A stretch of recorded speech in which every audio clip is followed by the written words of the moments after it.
Deborah Owens, America's Wealth Coach, and it's time to get wealthy. You're going to learn exactly what you need to know and do to finally achieve the level of financial success you desire and you deserve. Well, we often hear now that this is not your grandparents' economy. In fact, according to a study by Opportunity Insight, this is the first time that Gen Zs and millennials, a generation, will be worse off than their parents. So, when do you need to start teaching your kids about money?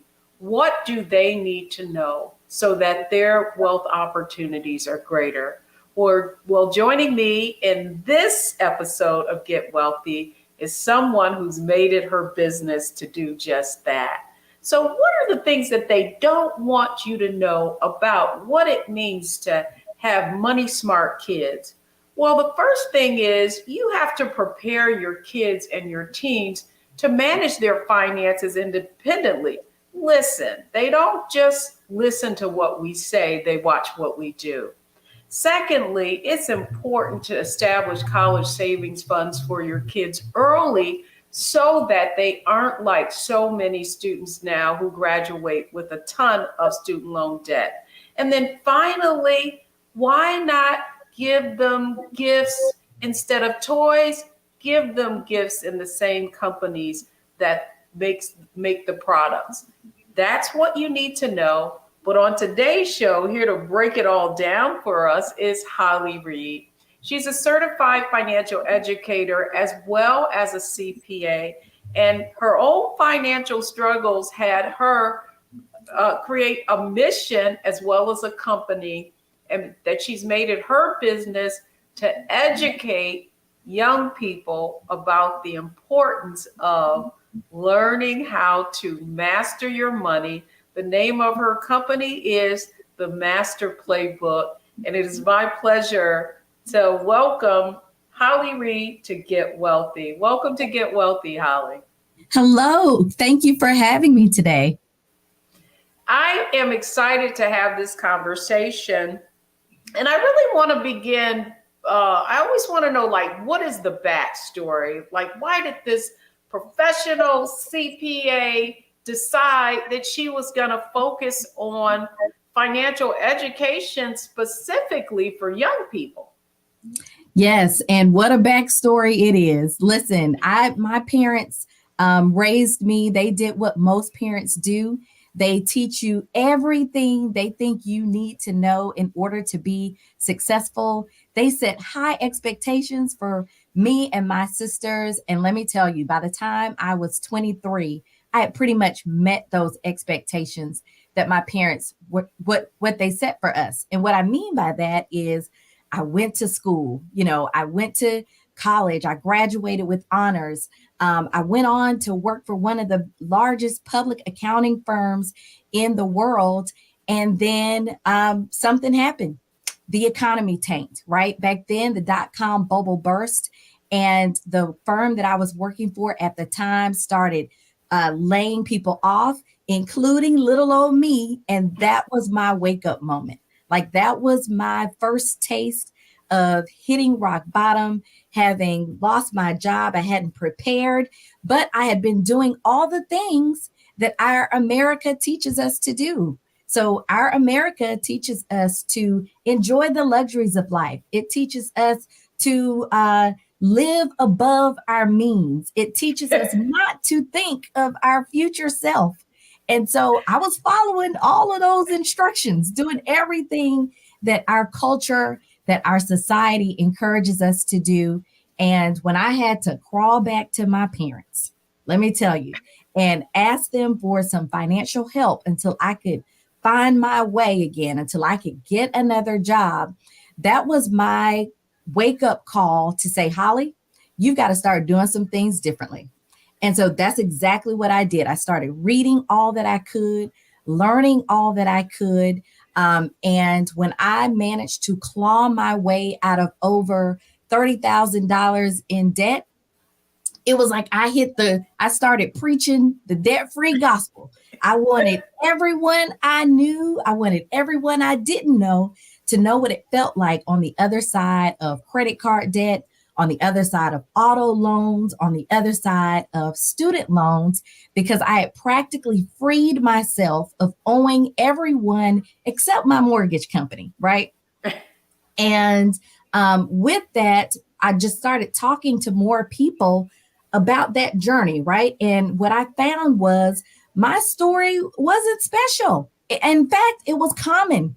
There were so many people who had had similar experiences when it came to money management, making some of the same money mistakes. And so my wheels just started churning. Like, how can we stop this from happening so often, so frequently with young professionals? And a light bulb went off. I call it my God idea, where he told me we need to start earlier. So maybe if there were some lessons that I had learned earlier in life, maybe if there was some practice that I had earlier in life, I could have avoided a lot of the financial missteps that I made once I was out on my own, making my own financial decisions. Now that is a backstory and one that I really feel like sets the stage for this conversation. And I want to begin with mindset, right? Now, what you just described is what I call the middle class mindset. And that middle class mindset basically says that, we get all the degrees, then we get out, we get that job, and then we get out and we buy that house. And that really is what we equate with the formula for financial success. And so my first question is, what was the mindset shift that you had to make in order to turn your financial picture around? Yeah, I think the mindset shift I personally had to make was, one, I know I needed to do something different from what everyone else was doing, right? So now I needed to figure out, what decisions do I need to make to set myself apart so that I don't have to, experience not being prepared again. So for me specifically, it was a mindset shift on like pulling back. You don't have to be like everyone else. You don't have to have all the things that everyone is saying you have to have. We are bombarded with so many marketing messages, advertising messages. And then with a young person, you compound that with peer pressure, with, temptation, with wanting to be accepted with a certain crew of people. And that just escalates even further, where people start spending their money to fit in versus spending their money where they're really setting that solid financial foundation for themselves. And so this is a mindset that I talk to parents about all the time, like things that they can do to set a different mindset with their kids is like practicing goal setting, right? Teaching them how to set achievable and realistic goals, but breaking them, of course, into those smaller steps, but just having them think about their future self differently will start shifting and exposing them to what a growth mindset feels like, what a growth mindset looks like, right? So the question I have for you, though, because one of the comments that you made on your website that I thought was very insightful, and that is, why do you think your own parents shielded you from taking personal financial responsibility so that you found yourself in that situation? Yeah, now that I've been in this space for almost a decade, my dad, we have had lots and lots of these conversations. So while I thought they were shielding me, my dad's perspective has been, well, he was the first generation of his family to ever use credit cards. So he was learning himself. So he didn't think about, sharing that with us. He didn't think about walking us through all the details of how it works in the background, because he was learning it himself, right? And my dad also would give me and my sisters lots of money advice. He'd tell us, Holly, you need to save your money. or Holly, don't spend all your money over here. Think about this, this, and this, right? But what was missing from that advice was the how and the why. And so that's why the master playbook exists, because I want to make sure you not only know the what, but you know the how and the why, and also be able to get some practice, even at very young ages. Because in my family, to be transparent, we didn't have a lot of discretionary income for us to play with, right? To us to practice and make mistakes with. My parents had to be very conservative and very clear on the things that they, wanted us to have and wanted us to experience. And they were, but it didn't involve giving us an allowance, right? To practice with. And so I'm cognizant of that and always trying to think of ways that we can give our kids exposure so they do have some practice without the risk that some families face, because we just don't have the discretionary income to spend or allocate in that way. That's good, Holly. When we come back, you said a lot there. And one of the things that I really, really believe and have come to understand is that the knowledge of how to manage money and build wealth is inherited, right? Mm-hmm. So that's exactly what you just conveyed, is that if your parents don't have that knowledge, they don't have what I believe is the greatest asset of all to pass on, and that's the knowledge of how to build wealth effectively. So this is so, so good. So when we come back, Holly, next I want to talk about, and you've alluded to some of them now, some specific strategies that parents can employ earlier so that their children will have that valuable asset of the knowledge of how to manage their finances effectively. So folks, when we come back, we just talked with our guest, Holly Reed, about mindset and her own mindset around money. Next, we're going to talk about the strategies that you can share with your children so that they have the right mindset and really learn what it means to manage money effectively at an early age. Don't go anywhere. We'll be right back.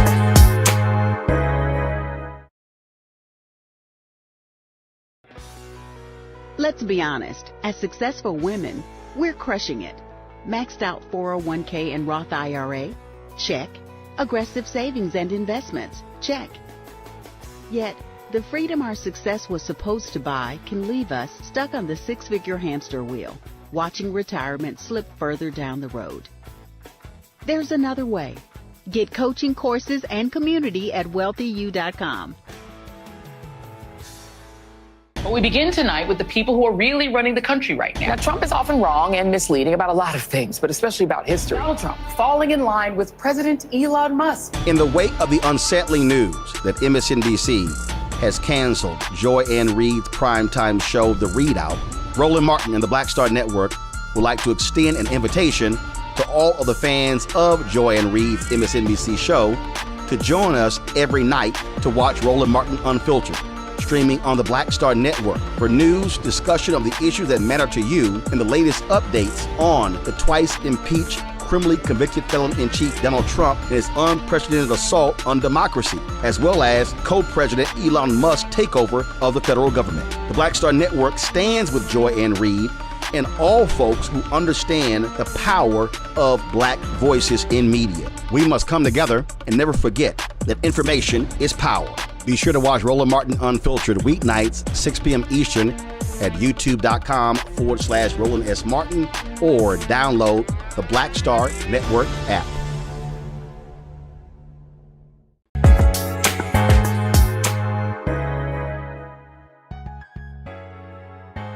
Welcome back, everyone. This is Get Wealthy, and today we're talking about getting wealthy and helping your children at a very early age learn how to manage their finances effectively.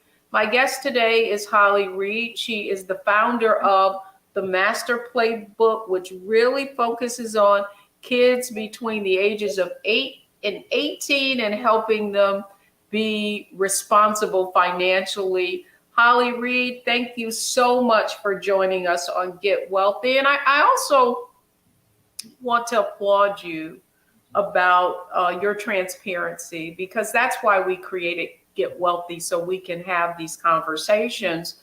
So next I want to talk to you. You created this company, Master Playbook.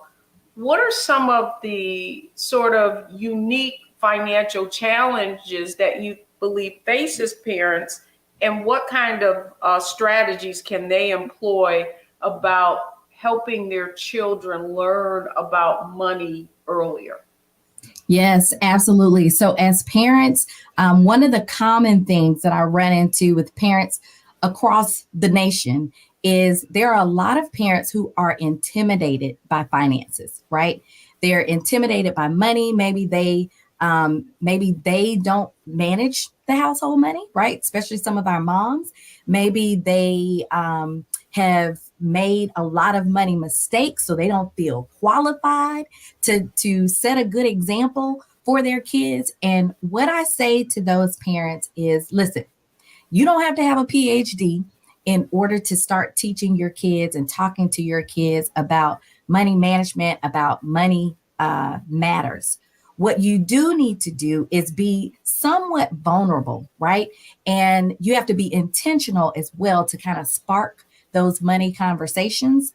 And when I say be vulnerable, I mean, be willing to share some of your money mistakes, right? If that's what you have to lean on, start with the money mistakes that you have made, but don't just tell the mistake, right?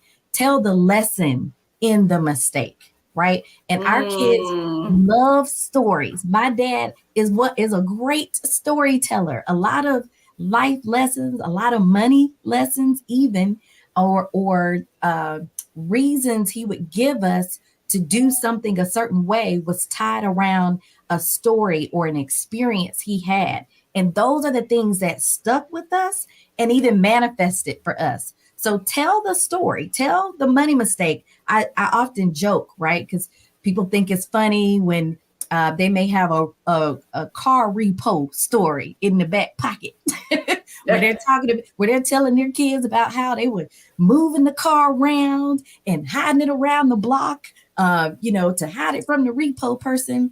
And we can laugh at that. We can laugh, kiki, but tell them the lesson in that, right? Maybe you took on too much too soon, right? Maybe you got to tell them the importance of honoring your commitments and why what you were doing was wrong or dishonest or, hilarious at the time, but it wasn't the right thing. You ultimately had the car repossessed, and tell them the journey you had to go through just to get your credit back at the right place to buy another one. Or, just be open and vulnerable to tell those money mistakes, but also make sure you're telling the lesson in it as well.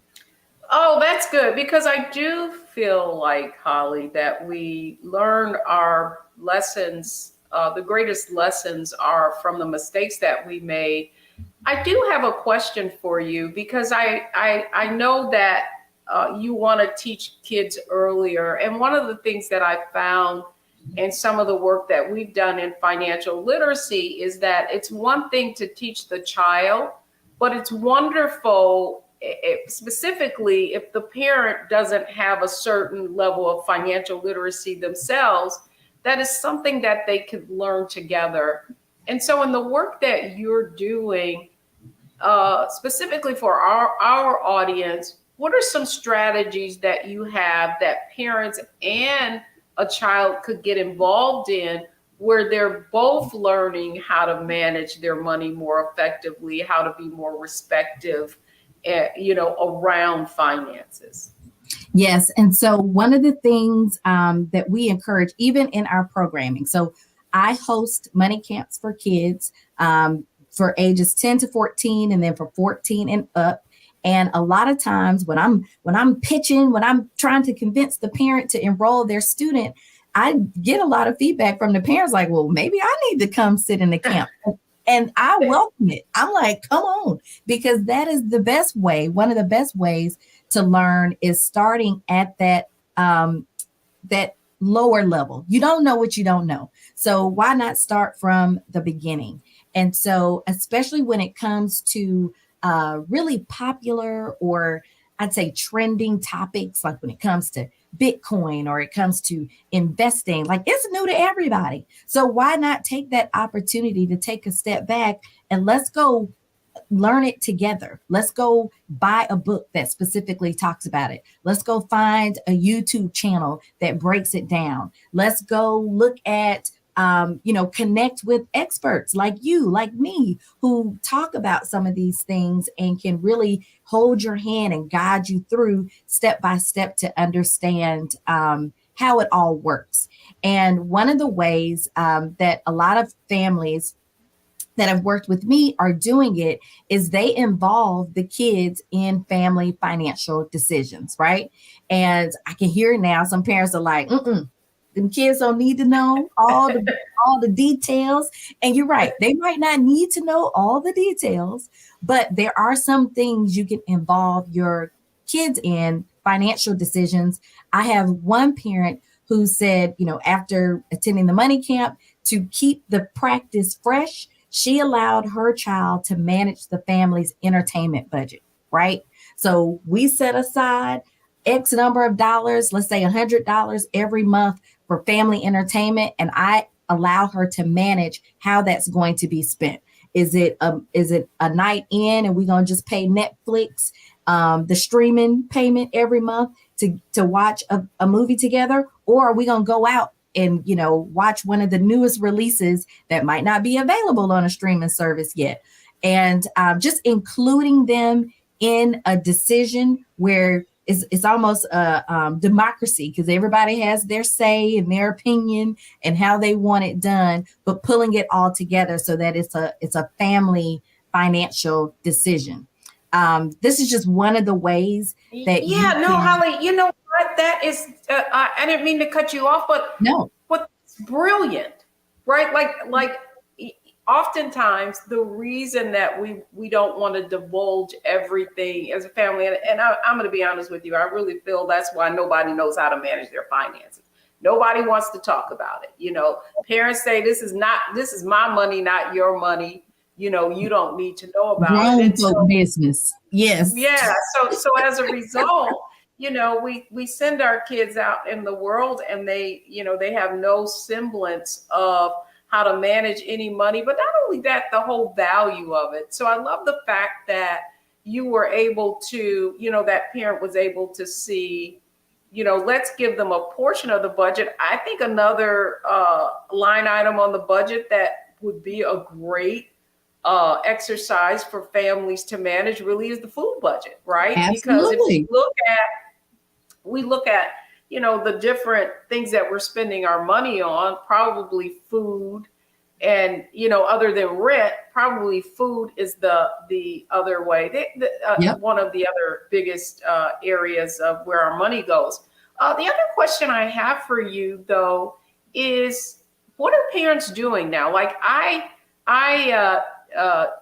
gave my children allowance, but I mean, both of my kids were working by the time they were 11. And so they could take half, they could spend what they wanted on, and half went into an investment account. And I wonder, are parents giving allowances? What do you advise parents to do so that their kids can have some sense of responsibility?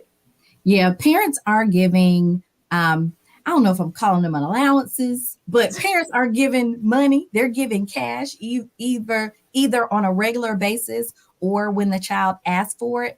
What I see parents, where the mistake is in that is there's no accountability tied to it, right? And that's where the lessons are going to come in. That's where the practice is going to come in. And the way you include accountability is by setting expectations. So if I'm giving you $20 a month, if I'm giving you $50 a month, let's talk about what I expect you to do with that money, or how I expect that money to be used. Do you expect them to save a portion? I would want them to save and invest a portion. Do you expect them to buy certain things so that they don't come to you for it, right? So maybe there is a specific want, like the latest sneakers, or, okay, you need to learn and practice to save up. I'm giving you $20 a week.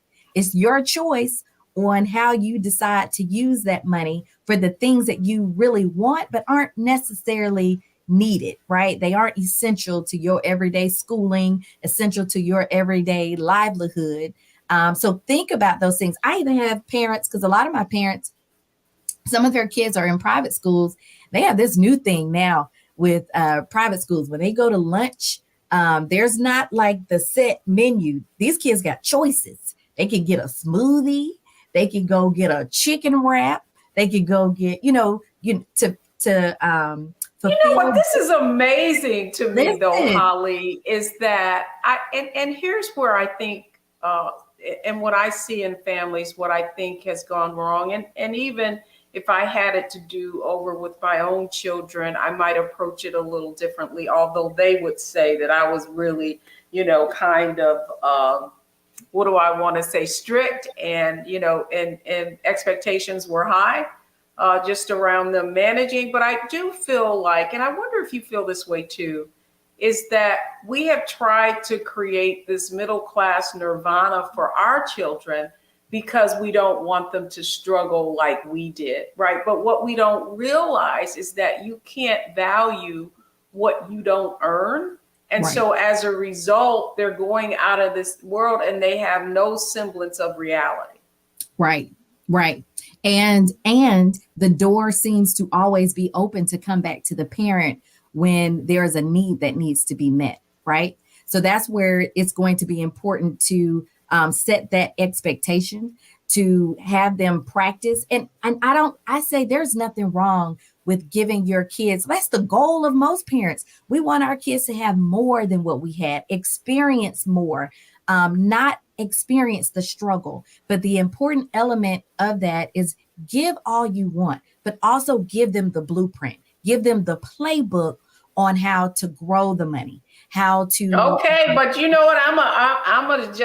We're going to agree to disagree, because I believe that struggle is good, right? Now, I know there may be some parents out here who would argue with me, but the honest to God truth is you do not value what you don't earn. It's impossible. So when we're going to go back, we're going to put a pin on that one, Holly, and when we come back, I want to get into execution. What are the things that parents can actually do to have their children become more responsible around their finances? Folks, in our next segment, it's all about execution. And now we've covered mindset, we've covered strategies that you can employ to get your children involved in the personal finances of the family. Next, we're talking about how you can execute on those strategies. Don't go anywhere in our next segment.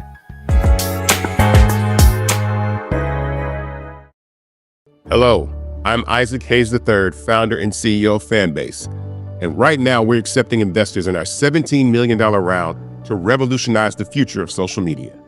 Today, for just $399, you can own 60 shares of stock in Fanbase at $665 a share. Go to startengine.com/fanbase and invest today. While the big platforms have grown too massive and disconnected from their users, Fanbase is building a platform where creators and users truly come first. We've already raised $8.6 million from everyday investors who believe in this vision, and now you can join them. This is your chance to invest in a social media tech company with over 1 million users that is disrupting media by allowing anyone to reach all of their following and monetize their content from day one. The market is changing, big platforms are failing to serve their users, and Fanbase is stepping up to fill the gap. Don't wait until it's too late. Invest now. Invest for yourself and your future. Go to startengine.com/fanbase and own the future of social media.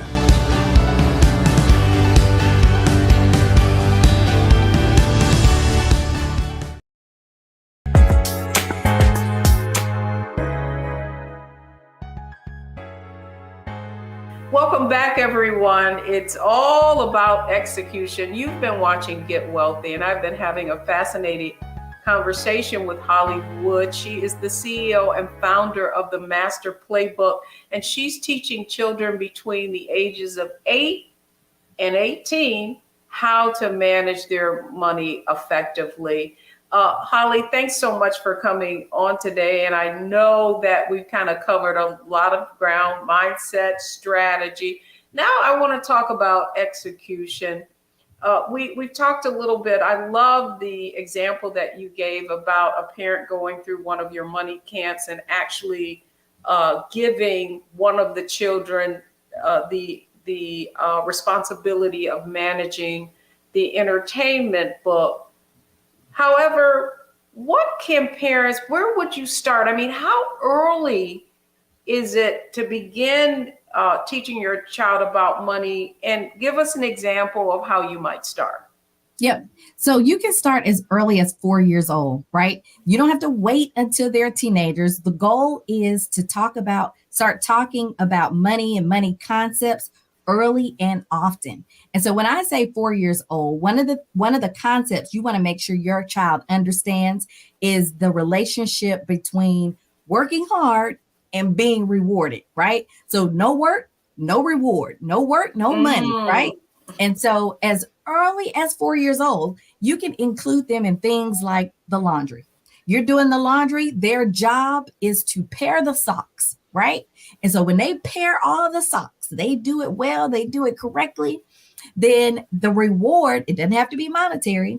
It can be their favorite treat or more screen time or, inviting a friend over, whatever the case is. But you want to start setting that expectation of connecting those two dots between the work that they do and the reward. And they'll start to see it like in school.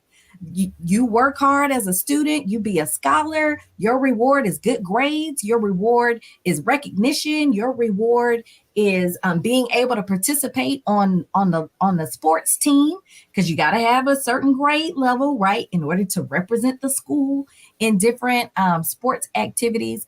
But just making that very clear that as a member of the household, your first job is to be a contributing member. And that looks like chores, so that when it is done, it allows the whole household to run just a little bit smoother, right? That is so good, Holly. And here's why. It's interesting. I love telling this story, but when I went into management training, I'm grown now, right? I was in management training with a suite mate at the time, because we lived in this house together. And everything that we had to do, whether it's we had to pass a test or we had to get a new certification, or if there was some goal attached to it, she always had some kind of physical reward. She'd say, okay, here's the Snicker bar. And when we have studied for an hour and passed at least by 80%, not until then could we have the Snicker bar. And this went on and on and on. And I asked her, I said, well, why do you have all these tangible, it worked. Let me just say that. And I said, where did you, she said, well, that's how my father taught us. And her father, guess what, was in the military. Oh. And the truth is that she was one of the highest performing managers in that organization. And I really believe it's because she learned the exact example you just gave, and that is the relationship, right, between effort and reward. So that's good stuff, Holly. Give us another example, though, of another maybe specific experience with a parent that you've had that you feel worked really well, because that's what I feel like. We can always give advice, but when someone really, applies it and then gets a really good result, I always feel like those are the best strategies. Absolutely. That's why we got to start talking about this stuff to see what are you doing in your home, what's working for you. Another good example is you got to make sure your kids have some skin in the game, right? So you want to attach money lessons to things that they care about, right? It's a whole bunch of stuff they don't care about. But when you start thinking about life milestones, maybe it's them going after their first job, or them preparing for prom, or for them, starting to date, right? These are things that they care about. And there are so many money lessons you can pack into all of these things. So say, for example, there's something that your child really wants. They've been begging you for this thing. We want to make sure they got some skin in the game. And the way you do that is you can challenge them. If you save a certain amount, if you save 50% of the cost of the item, I'll reward you. I'll match it and give you the other 50%. Or you save 70%, I'll give you the 30%. That's totally up to you. But just making sure that they have some skin in the game so that they can really appreciate, and understand what it feels like to exercise self-control and patience and delayed gratification when it comes to something that they really want, that it's not always given to them. But like you said, they got to earn it, and then they will have more appreciation for it. Even if you match, up to half, or you match the remaining 30% or whatever you decide to do, that has seemed to be really effective, especially when it comes to our kids and they're asking for gimme, gimme, gimme. That's good. I mean, if you think about it, is the human condition, right? It's always with them. What's in it for me? And when you can attach what someone desires to them accomplishing the goal that's set out. I told this story. Another story is my best leader. That's what he was able to do to manage people, was find out what it is you wanted and how he could align whatever the goals and objectives of the organizations was to your objective. And so finally, Holly, I read this and I was just taken aback by it. And it's that at 3 years old, your relationship, toddlers know about, have already kind of put a relationship to money and seeing it being rewarded. And then by 7, they've already established their money habits toward their habits around money. And so to that end, one of the things you said was, you can start as early as 4 as teaching them those lessons. And we talked about the relationship between effort and reward as well, that being a positive. My other question to you is just around the habits. I know that you wrote a book, right? And it's the 5 money habits for every child. Just briefly, give us a couple of those habits that as a takeaway for parents to understand the kinds of behaviors that they want to instill in their children around money. Absolutely. So we've covered work hard and be rewarded, right? The next one is going to be save first and consistently. And that's that whole experience around delayed gratification, because this is probably one of the most important money habits to master, but also one of the most difficult, because we live in this society where everything is instantaneous. I mean, I can literally press a button on my phone and the food arrives in 30 minutes, or I press a button on my phone and the package arrives the very next day. So we know that practicing delayed gratification is kind of the foundational skill set when it comes to being able to save. Saving is the foundation to investing. And so that's a critical one that you have to start practicing with your kids earlier. The third money habit is to spend wisely and consciously, right? We don't have to give our kids a lesson on spending money. They know how to do that. We want them to think it through and understand the difference between needs and wants, understand how they need to allocate the money, right? Creating that spending plan, that budget, but also consciously is what you're spending your money on, something that aligns with your values, something that is, when you look at where you're spending money, is that company, is that brand supportive of you, supportive of Black and brown people, supportive of the things that you care about most. So just raising their consciousness to kind of look at spending money and owning and recognizing the power that they have with the dollars that they spend. We talk about using credit responsibly. And I get this all the time. Parents are like, Holly, why are you talking to kids about credit cards? And it's because our kids because money is becoming invisible, right? At early ages, we introduce our kids to gift cards, right?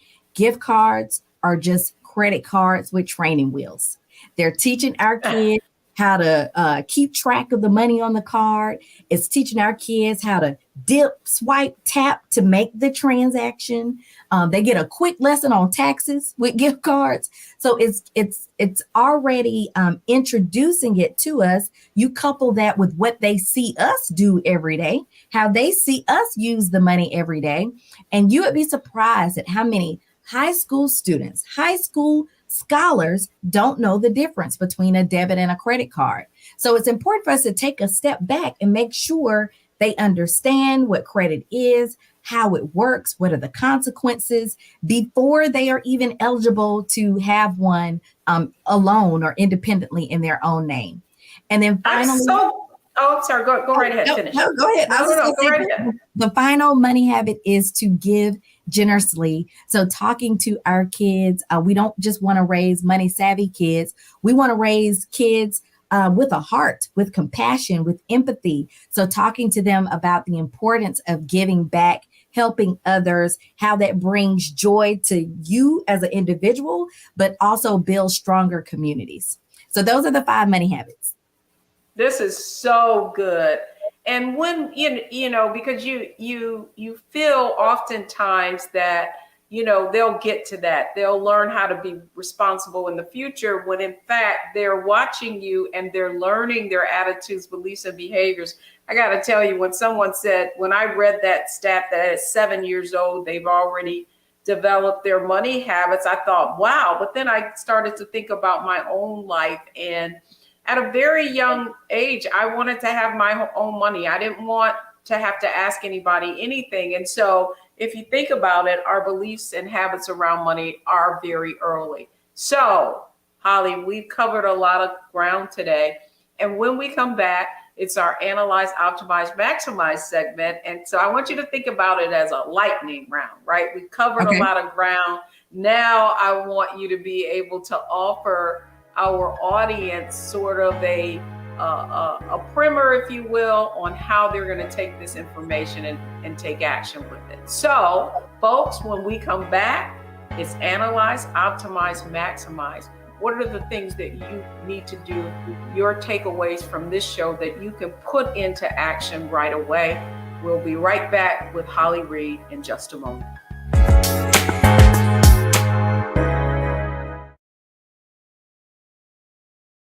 Black Star Network is here. Oh, no punch! I'm real revolutionary right now. Thank you for being the voice of Black America. All momentum we have now, we have to keep this going. The video looks phenomenal. See, this difference between Black Star Network and Black-owned media and something like CNN. You can't be Black-owned media and be scared. It's time to be smart. Bring your eyeballs home. You dig?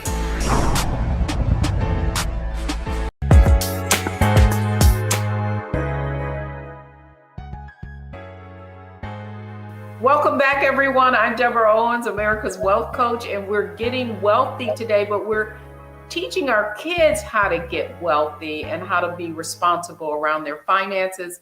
My guest today, Holly Reed, she is the founder of the Master Playbook, and boy, she's been showing us how to master our money and teach our kids how to master our money.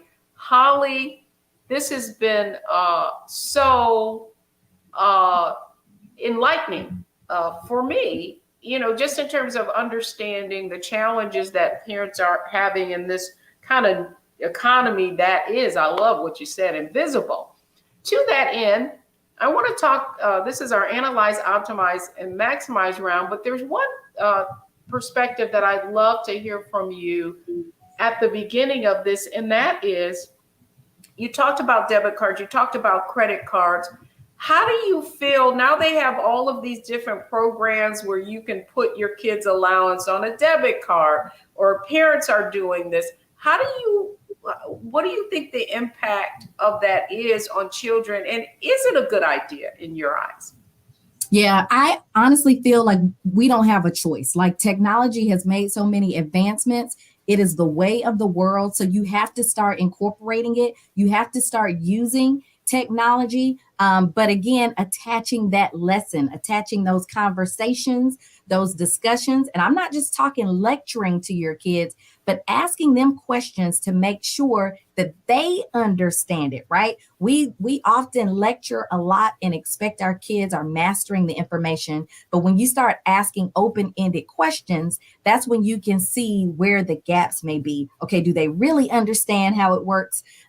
So I say go for it with using the technology, but also make sure you are doing it safely, putting parameters, setting expectations so that they don't just go ballistic and they are using the technology for what it's meant for, but also have an understanding of what are my mom's expectations, my dad's expectations, what are my limits, and not finding out after the fact, after the line has been crossed, after the boundary has been crossed. Think through what are the expectations and then what are the consequences of when those boundaries are crossed or broken.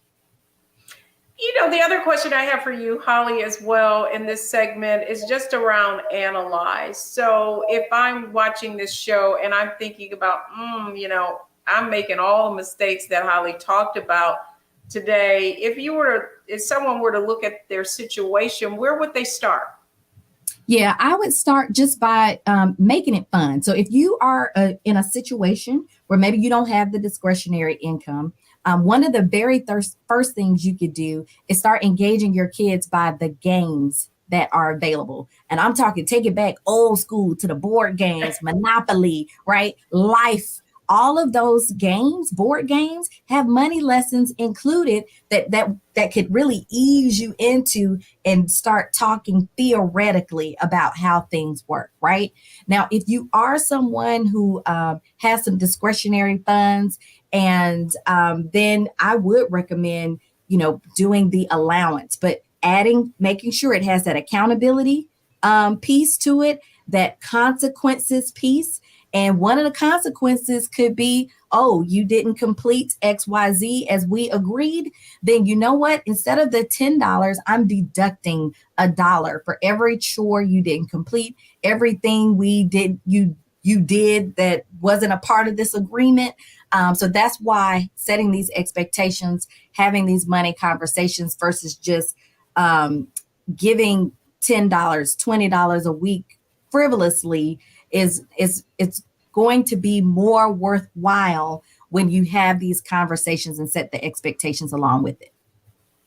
That's good. The other aspect of this is optimizing. I love what you said about those games, because if you think about it, Monopoly really did have it right? Like first you buy the one little house and then you use that to leverage and buy more houses. Man, if we really, go around the community chest, collect dividends, there's a lesson then that you can, what are dividends? Where dividends are with stocks. So bravo, Holly, that is a good one. So let's talk about optimizing. In my mind, I think what I wish I had done better, even with my own children, is even as we went out shopping or that we went in the grocery store, that we did have conversations about, oh, hey, you take this calculator, let's check out how much we're spending, right? This is our budget.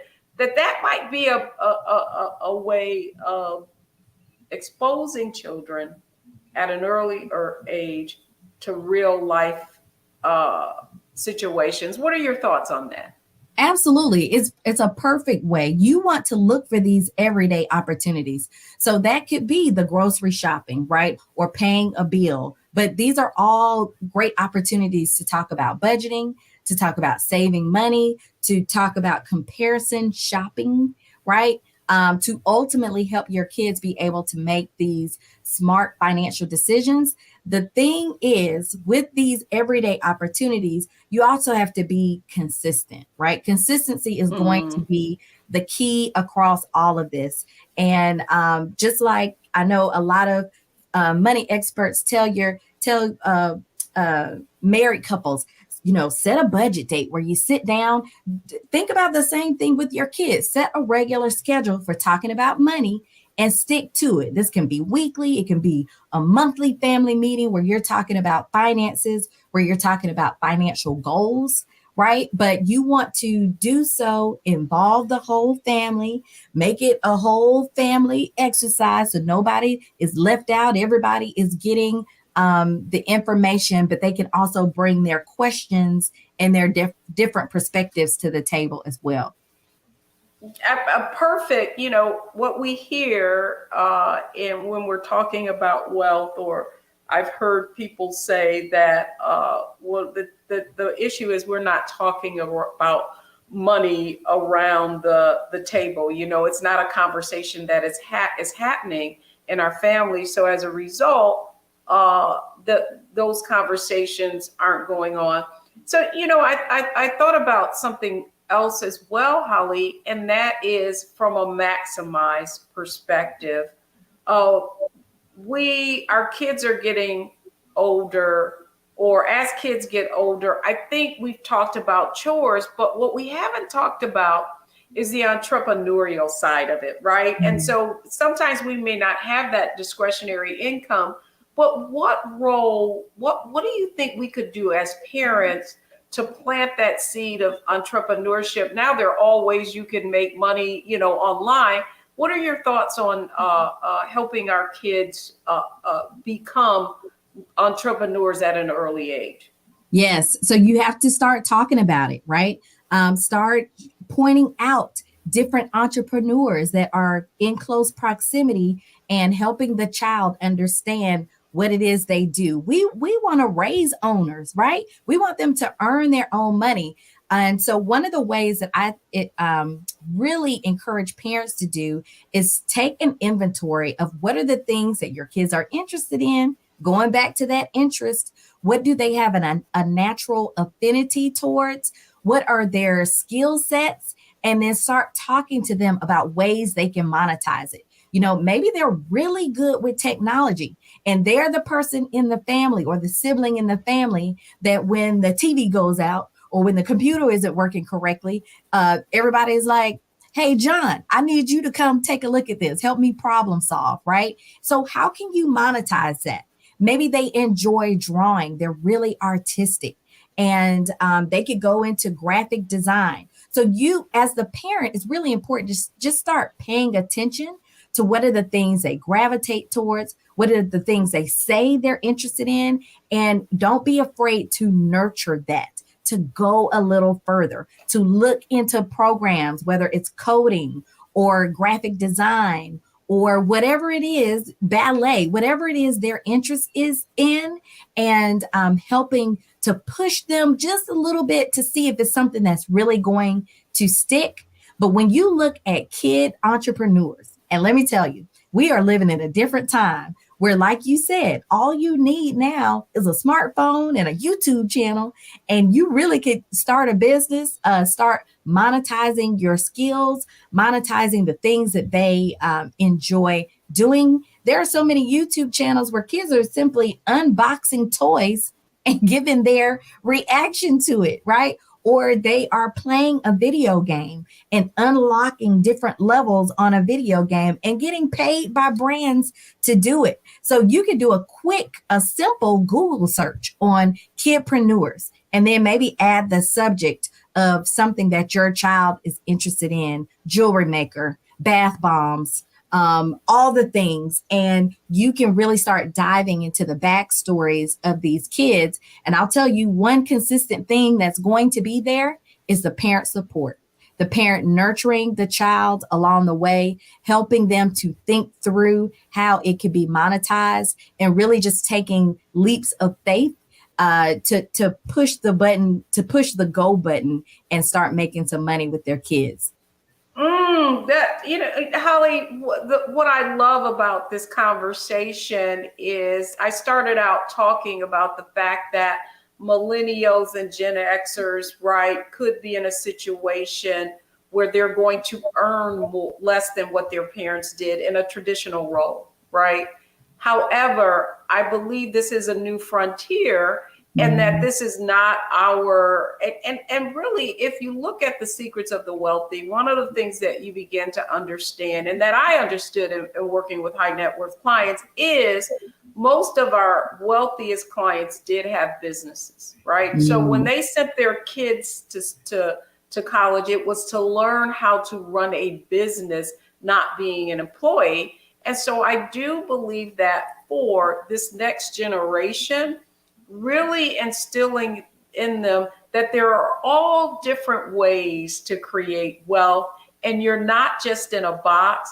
And the most important thing you said in all of that, in that last segment, I believe, is what are their innate gift and talents? What are they already gifted at? That really could be the secret, right, to them becoming an entrepreneur. Holly, just leave us with one closing comment for our parents to inspire them. Yes, I say this all the time. It's difficult to master what you've never been taught. And so we as parents want the very best for our young people. And I want you to be able to give it to them. But don't just hand it over. You've got to give them the playbook to go along with it so that they can continue to grow, develop, and even reach millionaire status far faster than a lot of us could have done working in a silo and starting from scratch like a lot of us have done. So keep doing what you're doing, parents. It's never too late. So I just encourage you, let's connect. If you need a guide, you're looking for someone to help you along this journey, I invite you to join our financial literacy movement as we work to close the education gap and, more importantly, close the wealth gap that exists. Excellent. Well, Holly, we're going to make sure we put your website information on, let all of our audience and viewers know exactly how they can contact you and learn more about your money camp for kids. Holly Reed, founder of the Master Playbook. Thanks so much for coming on Get Wealthy today. Thank you for having me. Awesome. When we come back, the 3 takeaways from today's show. Folks, don't go anywhere. When you talk about blackness and what happens in black culture, covering these things that matter to us, speaking to our issues and concerns. This is a genuine people-powered movement. There's a lot of stuff that we're not getting. You get it, and you spread the word. We wish to plead our own cause. Too long have others spoken for us. We cannot tell our own story if we can't pay for it. This is about covering us. Invest in black-owned media. Your dollars matter. We don't have to keep asking them to cover our stuff. So please support us in what we do, folks. We want to hit 2,000 people, $50 this month, raise $100,000. We're behind 100,000, so we want to hit that. Y'all money makes this possible. Checks and money orders go to P.O. Box 57196, Washington, D.C. 20037-0196. PayPal is R Martin Unfiltered. Venmo is RM Unfiltered. Zelle is Roland at RolandSMartin.com.